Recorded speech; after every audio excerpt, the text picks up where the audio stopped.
नमस्कार दोस्तों, माँ संतोषी एजुकेशन आईएएस में आपका स्वागत है। हम आज क्या देखेंगे, हम मॉडर्न हिस्ट्री के जो सीरीज़ चल रही थी उसमें हम ये दूसरा पार्ट है ये मॉडर्न हिस्ट्री का। ठीक है, इसमें हम बंगाल विभाजन से लेकर उसके बाद जो नेशनल कांग्रेस की स्थापना से लेकर उस तक देखेंगे। ठीक है, कांग्रेस अधिवेशन से भी देखेंगे साथ में। ठीक है, और उसके बाद जो उसके जनरल थे और जो उसकी इम्पोर्टेंट पर्सनैलिटी है उसको देखेंगे, साथ में हम रोलों को देखते चलेंगे।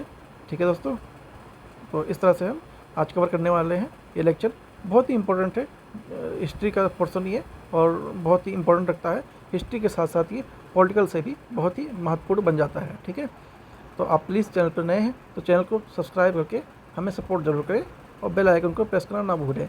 और उस कमेंट में अपनी राय जरूर रखें कि आपको एक कैसा ये हमारा नोट्स है कैसा लगा, और प्लीज़ सजेस्ट करें कि आपके लिए और कितना अच्छा किया जा सकता है। ठीक है, आप नोट्स देख सकते हैं कितने अच्छी तरीके से बनाया गया है। ठीक है, तो चलिए चलते हैं, बिना टाइम को आए हुए हम प्रोसीड करते हैं। ठीक है, और आप उसको अगर पीडीएफ चाहिए तो आप टेलीग्राम ग्रुप से जुड़िए, वहाँ से आपको इसकी पीडीएफ मिल जाएगी, जिसका लिंक आपको डिस्क्रिप्शन में मैं दे दूँगा। ठीक है दोस्तों, और प्लीज़ सब्सक्राइब, क्योंकि आपके सपोर्ट के बिना कुछ भी नहीं हो पाएगा। और एक जनसंख्या रहती है थोड़ी, मतलब सब्सक्राइबर बेस रहता है तो पढ़ाने में अच्छा लगता है, क्योंकि कुछ बहुत सारी चीज़ें डिपेंड करता है। ठीक है, तो प्लीज़ सब्सक्राइब एंड शेयर। तो चलिए शुरू करते हैं। बंगाल विभाजन और स्वदेशी आंदोलन। बंगाल विभाजन कब हुआ? तो 1905 में हुआ था। ठीक है, शायद आप लोग परिचित होंगे, और अगर नहीं भी परिचित होंगे तो आज अच्छे से परिचित हो जाएंगे। ठीक है, इसके निर्णय की घोषणा कब की गई थी? ये 1905 को हुई थी, 20 जुलाई को। ठीक है, ये बीपीएससी में देखिए क्वेश्चन आ चुका है, मैंने ये भी लिख दिया है कि क्वेश्चन कब कब पूछा गया है। ठीक है, तो बीपीएससी 2017 में क्वेश्चन आ गया है। और ये जो बंगाल विभाजन ये प्रभावी कब से हुआ था? तो ये 16 अक्टूबर 1905 से प्रभावी हुआ था। ठीक है, और उसके बाद ये शोक दिवस भी मनाया जाता है। 16 अक्टूबर 1905 को ये पूरे बंगाल में शोक दिवस के रूप में मनाया जाने लगा। राखी दिवस, ये रविंद्रनाथ टैगोर के सुझाव पर राखी दिवस मनाया गया। उसके बाद जो प्रावधान दिवस है, ये बंगाल के विभाजन में दो भागों में बांट दिया गया, जिसमें से एक पूर्वी बंगाल निकला और दूसरा पश्चिम बंगाल निकला। ठीक है, तो इस तरह से जो बंगाल विभाजन का कॉन्सेप्ट था वो आके निकला। ठीक है, तो इसकी क्या इम्पोर्टेंट है इसमें है इम्पोर्टेंट है बंगाल का विभाजन की डेट। ठीक है, इसकी घोषणा की डेट कब है, और ये इसमें जो प्रावधान क्या हुए, दो बंगाल विभाजन कर दिए गए, पूर्वी और पश्चिमी बंगाल के रूप से। ठीक है, देखते हैं बंगाल के विभाजन के प्रावधान क्या थे। एक पश्चिम बंगाल और एक पूर्वी बंगाल। ठीक है, तो पूर्वी बंगाल पहले देखते हैं। पूर्वी बंगाल में असम के प्रांत मुख्यालय क्या था? ढाका। ठीक है, पूर्वी बंगाल में असम के साथ प्रांत थे और मुख्यालय इसका कहाँ पे था? ढाका, जो कि आज की राजधानी है। पश्चिम बंगाल में क्या था? पश्चिम बंगाल में प्लस में उड़ीसा, बिहार, ये जो तीन राज्य थे ये पश्चिम बंगाल में थे। जो आप देख रहे हैं आज का जो बिहार है, झारखंड है, उड़ीसा है। ठीक है, और ये सब मतलब ये एक पश्चिम बंगाल कहलाए। 1911 में जो दिल्ली दरबार हुआ था, बंगाल विभाजन को रद्द घोषित कर दिया गया और 1912 से लागू हुआ। ठीक है, जो 1911 में दिल्ली दरबार हुआ था उसके अध्यक्ष जॉर्ज पंचम थे, तो उन्होंने इसे रद्द करके 1912 से इसे लागू किया गया, बंगाल विभाजन था। ठीक है, तो बहुत ही इंपॉर्टेंट चीज़ें हैं आप यहाँ पर देख रहे हैं। ये लॉर्ड कर्जन है, लॉर्ड कर्जन 1905, ये मतलब उस समय के जनरल अधिकारी थी। यहाँ पर देख सकते हैं, ये मैप भी है। ठीक है, तो ये आपका ईस्ट बंगाल था और ये वेस्ट बंगाल था। ठीक है, देख सकते हैं आप तो क्लियर से, यहाँ ईस्टर्न बंगाल एंड असम क्षेत्र, और इधर ये जो अपना झारखंड और बिहार का क्षेत्र है, उड़ीसा का, वो है इसमें। ठीक है, तो आप देख सकते हैं यहाँ पे। अब चलिए देखते हैं कुछ फैक्ट को देख लेते हैं, उसके बाद हम आगे बढ़ेंगे। ठीक है, बंगाल में जो ब्रिटेन की वस्तुओं को बहिष्कार का सुझाव सर्वप्रथम किसने दिया था? तो कृष्ण कुमार मित्र पत्रिका संजीवनी में दिया गया था। तो ये कृष्ण कुमार ने दिया था, मित्र पत्रिका संजीवनी में ये दिया गया था कि जो बंगाल है, ब्रिटेन की वस्तुओं का बहिष्कार का सुझाव का सर्वप्रथम मतलब प्रस्ताव इन्होंने इसमें दिया था, पत्रिका में। ठीक है, उसके बाद क्या है, स्वदेशी जो आंदोलन के समय कौशल तथा उद्योगों में पुनर्जीवित हुए स्वदेशी आंदोलन के एक अवयव के रूप में क्या देखा? तो ये राष्ट्रीय जो शिक्षा परिषद की स्थापना 1906 में हुई थी, वो देखा गया। ठीक है, बंगाल के विभाजन का नेतृत्व किसने किया था? तो ये सुरेंद्र नाथ बनर्जी ने किया था।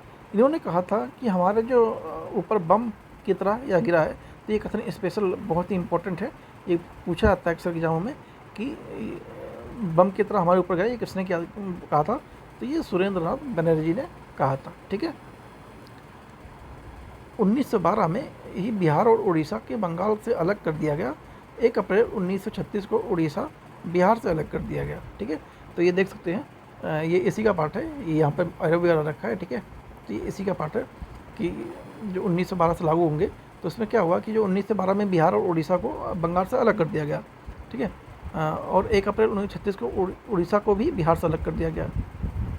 तो इस वजह से बिहार दिवस भी मनाया जाता है 12 मार्च 1912 को। ठीक है, तो ये ध्यान रखेंगे, 1912 इम्पोर्टेंट है। और उसके बाद आता है स्वदेशी आंदोलन। देख लेते हैं, स्वदेशी आंदोलन बहुत ही महत्वपूर्ण है। ठीक है, तो इसकी जो शुरुआत कब हुई? तो ये इसकी शुरुआत हुई 7 अगस्त 1905 को। इसकी शुरुआत होती है किसकी? स्वदेशी मूवमेंट की। ठीक है, ऐतिहासिक बैठक कब हुई? इसका स्थान कहाँ पे था? जो कलकत्ता का टाउन हॉल है, वहाँ पर इसकी ऐतिहासिक बैठक हुई। और ऐतिहासिक बहिष्कार का प्रस्ताव भी इसमें पारित किया गया, जो कलकत्ता बैठक में हुआ। उसके बाद जो कृष्ण कुमार मित्र हैं, इन्होंने ब्रिटिश माल के बहिष्कार का सुझाव दिया सर्वप्रथम। हमने ऊपर अभी फैक्ट में देखा था। ठीक है, तो जो कृष्ण कुमार मित्र हैं, इन्होंने ब्रिटिश का जो मतलब चीज़ें आती थी इंडिया में, उसे बहिष्कार करने का सुझाव दिया। ठीक है, और इसमें नेतृत्व किसने किया था? तो देखते हैं, जो लोकमान्य तिलक हैं, इन्होंने पूरे देश में, विशेषकर मुंबई और पुणे में इन्होंने इसका नेतृत्व किया। अजीत सिंह ने किया। लाला लाजपत राय पंजाब और उत्तर प्रदेश का क्षेत्र संभाला। और सैयद हैदर राजा ने दिल्ली का क्षेत्र संभाला। और चिदम्बरम पिल्ले ने मद्रास प्रेसिडेंसी की कमान संभाली। तो इस तरह से इस आंदोलन को एक नेतृत्व की भूमिका में कुछ हमारे महान आदर्श लोगों ने इसके नेतृत्व किया।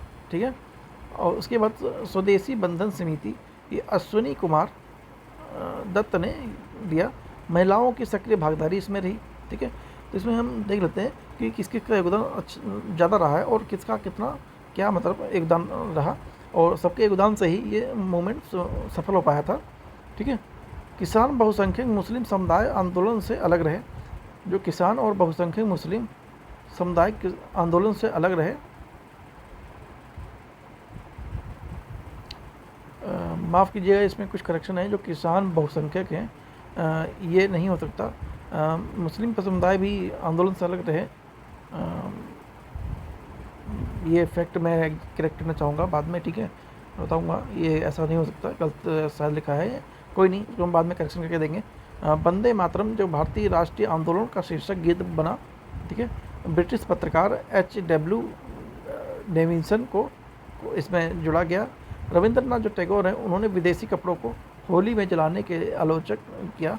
जो रविंद्रनाथ टैगोर जी हैं, उन्होंने जो विदेशी कपड़ों को होली में जलाने के लिए उन्होंने कहा ये अनुचित है। ठीक है, तो ऐसा नहीं करना चाहिए था। और ये मतलब एक तरह से इसी जो गांधी जी हैं, इनके बीच में थोड़ी मतलब इस चीज़ को लेकर बहस हुई कि ऐसा नहीं करना, ये उचित नहीं है। ठीक है, गांधी जी ठहरे एक पढ़े लिखे आदमी, और जो रविंद्रनाथ टैगोर हैं वो ठहरे यहाँ के लोकल। तो इन दोनों की जो अंडरस्टैंडिंग है वो थोड़ी अलग अलग थी, लेकिन दोनों की सही थी। क्योंकि जो गांधी जी थे वो विदेश से पढ़ के आए थे, वो बहुत सारी चीज़ें जानते थे। लेकिन वो गांधी जी जो थे, वो जो यहाँ जो देसी इलाका था, वहाँ के उनके लोगों को बहुत सारी चीज़ें जो मानसिकता है वो नहीं जानते थे। हिंदू मुस्लिम की जो आपस में जो जात भाव भेदभाव था, वो उनसे वो अच्छे से परिचित नहीं थे। ठीक है, तो वही जो टैगोर जी हैं, उन्हें ऐसा गांधी जी को समझाया था कि नहीं, ऐसा नहीं करना चाहिए था, ये गलत किया है, इसका प्रभाव हमारे आंदोलन पे पड़ सकता है। तो इस तरह से इन्होंने इसकी निंदा की थी। ठीक है, आलोचना की थी। उसके बाद देखते हैं, कुछ तथ्य देख लेते हैं, इम्पोर्टेंट तथ्य। Indian society of oriental art की स्थापना कब हुई? तो ये अवनींद्र एवं गगनेन्द्र टैगोर द्वारा ये किया गया था। पूर्व एवं पश्चात सभ्यता के मध्य एक बेहतर साम्राज्य का संबंध में संपर्क में थे, तो कौन थे? रविंद्रनाथ टैगोर थे। बंगाल विभाजन को रद्द घोषित किया गया था 12 दिसंबर 1911 को जॉर्ज पंचम की द्वारा। अभी हमने यहाँ पर देखा कि ये जॉर्ज पंचम ने इसको रद्द कर दिया था। ठीक है, 1912 से।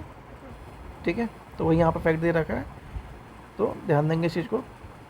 स्वदेशी आंदोलन के प्रारंभ होने के तत्कालिक कारण क्या थे? ये बंगाल का विभाजन था। और भी कारण थे, ठीक है, ऐसा नहीं है एक ही था, बस यहाँ पर एक लिखा है जो ज़्यादा इम्पोर्टेंट था, ठीक है। तो बंगाल विभाजन की जो योजना के महत्वपूर्ण भूमिका किसकी रही, तो सर एंडर्स एडसन लीथ फ्रेजर की रही। कलकत्ता की जगह दिल्ली को भारत की राजधानी बनाए जाने की घोषणा कब हुई, तो ये दिल्ली दरबार 1911 में हुई थी कि हम कलकत्ता की जगह दिल्ली को राजधानी बनाएंगे, ठीक है। अब कुछ विविध देख लेते हैं। प्रमुख कांग्रेस अधिवेशन देख लेते हैं जो बनारस में 1905 में हुआ। ये अध्यक्ष कौन थे, गोपाल कृष्ण गोखले, और ये सेल्फ रूल प्रस्ताव पर ये उन्होंने चर्चा किया, ठीक है, ये चर्चित व्यक्ति थे, ठीक है। उसके बाद जो कलकत्ता का अधिवेशन हुआ, कांग्रेस अधिवेशन, उसमें अध्यक्ष कौन थे, दादा भाई नौरोजी थे। पारित प्रस्ताव में क्या था, स्वराज, स्वदेशी, बहिष्कार तथा राष्ट्र शिक्षा से संबंधित था। जो इस अध्यक्ष में जो दादा भाई नौरोजी थे, तो वो स्वराज को लेकर और स्वदेशी, बहिष्कार तथा राष्ट्र शिक्षा से संबंधित इन्होंने वहाँ पे बातें रखी अपनी, कहा कि ऐसा नहीं चलेगा, ठीक है। तो ये चीज़ें सही करने की ज़रूरत है, अंग्रेज़ों से इन्होंने कही, अपनी बात समझ रखी। उसके बाद जो सूरत अधिवेशन होता है 1907 में, इसके अध्यक्ष कौन होते हैं, इसके अध्यक्ष रास बिहारी बोस। ये आप जिनकी फ़ोटो भी लगा रखी है आप देख सकते हैं, तो ये रास बिहारी बोस हैं और ये दादा भाई नौरोजी हैं और ये गोपाल कृष्ण गोखले हैं, ठीक है। तो फोटो के माध्यम से क्लियरिटी हो जाएगी कि हाँ उनकी वो कैसे दिखते थे, ठीक है। उदारवादियों और अतिवादियों में अध्यक्ष के पद को लेकर यहाँ विवाद हो गया, ठीक है। इसमें एक उदारवादी पक्ष था, दूसरा अतिवादी पक्ष था, ठीक है। मतलब गरम दल और नरम दल यहाँ पे थे, ठीक है। तो यहाँ पे इस अधिवेशन में क्या हुआ, गरम दल लोग वो अलग चीज़ें मांग रहे थे, वो तो कहते थे नहीं हम इनको निपटा देंगे, इनको आने दो, इनको निपटा देंगे। वही जो उदारवादी थे वो थोड़ा लिबरल सोचते थे कि नहीं अभी इनको ऐसा नहीं करना चाहिए, हमें इनके सामने विनम्र रहना चाहिए, यही हमारे भगवान है, यही हमारे सब कुछ करता है, ये हमारा पालन पोषण करते हैं। तो इस वजह से जो ये अतिवादी हैं, मतलब जो गरम दल था वो एकदम भड़क गया और यहाँ से कांग्रेस का विभाजन शुरू होता है। जो 1907 का अधिवेशन सूरत में हुआ था, यहीं से कांग्रेस का विभाजन की नींव हिल जाती है और इसमें विभाजन हो जाता है, ठीक है। तो इसका परिणाम क्या हुआ, ये कांग्रेस का विभाजन हो गया और इस तरह से कांग्रेस दो टुकड़े में बट गया, ठीक है। गरम दल में लाल पाल थे, ठीक है, तो ये लोग गरम दल में थे और इसमें जो उदारवादी है इसमें ये दादा भाई रास बिहारी घोष और गांधी जी और भी ऐसे लोग थे, ठीक है। तो इस तरह से कांग्रेस का अधिवेशन वर्ष 1916 में, ठीक है, देखते हैं क्या होता है अभी। अध्यक्ष कौन थे, अंबिका चरण मजूमदार थे। जो उग्रवादियों का कांग्रेस में पूरा प्रवेश हो गया, जो उग्रवादी थे वो हट गए थे, उन्होंने उसमें पूरा एंट्री ले ली। और मुख्य शिल्पी कौन थे, एनी बेसेंट और बाल गंगाधर तिलक थे इसमें, ठीक है। इसमें जो मुख्य मतलब शिल्पी मतलब जैसे कि मुख्य जो लोग थे उसमें, तो उसमें कौन थी, एनी बेसेंट थी, ब्रिटेन की महारानी, और ये बाल गंगाधर तिलक, इन्होंने इसके मतलब उसमें समझौता कराया। कांग्रेस मुस्लिम लीग की मध्य यह समझौता हो गया, ठीक है। तो उसके बाद क्या हुआ, उसके बाद थोड़ा फैक्ट देखते हैं, उसके बाद आगे चलेंगे, ठीक है। कांग्रेस और मुस्लिम लीग के बीच मित्रता का काल 1916 से 1952 तक रहा।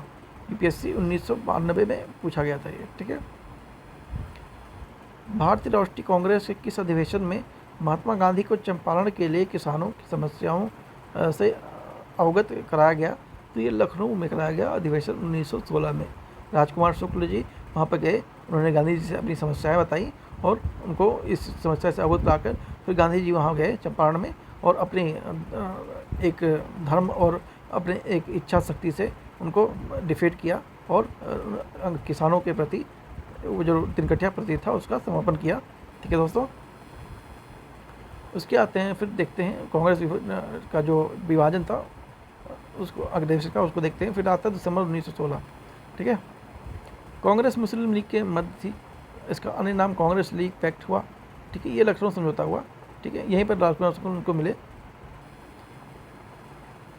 मुस्लिम लीग, ये आप देख सकते हैं, ये फ़ोटो यहाँ पर, ठीक है। ये मुस्लिम लीग की जो फ़ोटो है, गठन का प्रस्ताव उन्होंने करते हैं।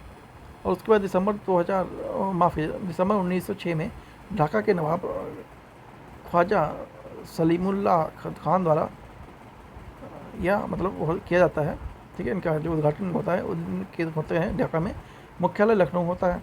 प्रथम अध्यक्ष कौन होते हैं? आगा खान होते हैं प्रथम अध्यक्ष आगा खान, ठीक है। और जो इसका उद्देश्य क्या होता है? ब्रिटिश सरकार के प्रति मुसलमानों में निष्ठा बढ़ाना, अन्य संप्रदायों के प्रति कट्टरता की भावना को बढ़ाने से रोकना, मुसलमानों के राजनीतिक अधिकारों की रक्षा करना, ये सब इनका मतलब उद्देश्य थे मुस्लिम लीग की स्थापना के लोगों का। प्रमुख अधिवेशन वर्ष कब हुआ? वर्ष 1907 में कराची में हुआ अधिवेशन। उसके बाद 1908 में हुआ अमृतसर में मुसलमानों के लिए एक पृथक निर्वाचन मंडल की मांग की गई इसमें, ठीक है।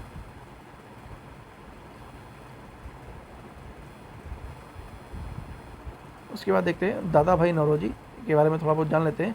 इनको grand old man of India भी कहा जाता है, ठीक है। भारत के सबसे वृद्ध नेता कहे जाते हैं, grand old man of India. British संसद में चुने जाने वाले ये पहले भारतीय थे। पार्टी इनकी उदारवादी दल और सीट इनकी फिसबरी से थी।